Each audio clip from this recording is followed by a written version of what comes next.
All right, guys, today we are going to go over the RRAP fit poetry reading strategy. So with the RRAP fit, I created this because poetry is a lot like rap. It really is, it's a very specific rhythm to it. It's a very specific style, and you'll find that as the ages have progressed, that rap really has gone through very similar stages, and poetry kind of was the start of that and brought it forward as well as song. So, with this, when you are reading poetry, the steps are read, ask, paraphrase, figurative language, imagery, tone.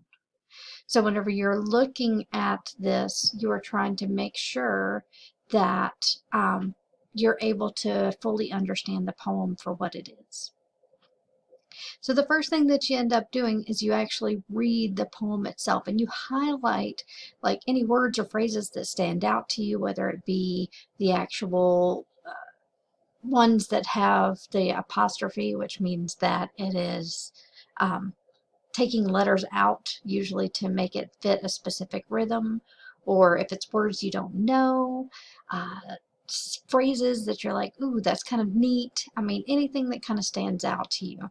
That way, the next time that you read it, which you'll read it even more smoothly, you will listen and be able to understand it more. So you're reading it or having it read aloud to you, so that way you can actually hear the flow of it and why it's doing what it's doing. And one thing to note about the flow is that with a comma, that means that it's just a very slight pause. So you see at the end here, there is no comma. That means that you really do just continue on until you get to another punctuation mark. Except for this one, it's a semicolon. So I will give you the example of what this would sound like.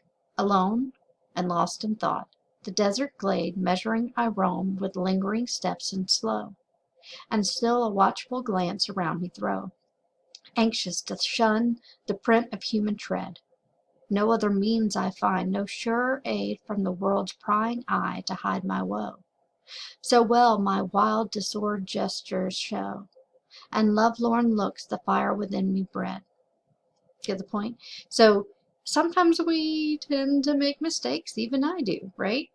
But if you can kind of go with the flow of it instead of stopping at the line, you will have those connections of what they were really trying to get across. All right, so you've read. Now you need to get specific. Ask questions. Why was the person walking through the glade? Why was the world prying eye watching them, right? What is the reason for the apostrophes? Don't get general, get specific, knowing your actual poem that you're reading at the time, whether it be sonnet or anything else. So you've done the read, ask, paraphrase is the next step. And when you're paraphrasing, you're looking at that figurative language, the imagery, the tone behind it. And so let's do a little practice one so you can kind of see what I mean.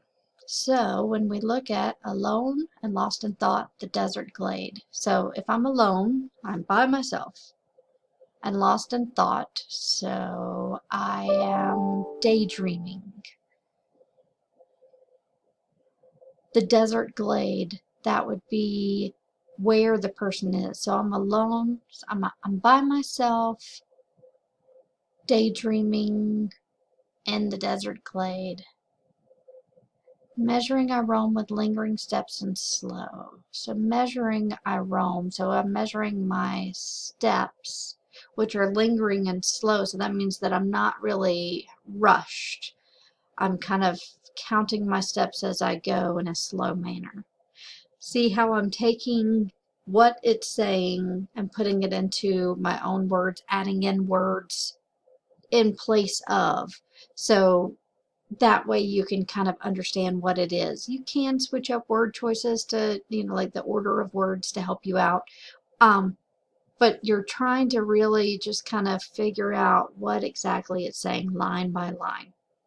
Sometimes you might need to go to the next comma or the next whatever punctuation mark to fully understand it.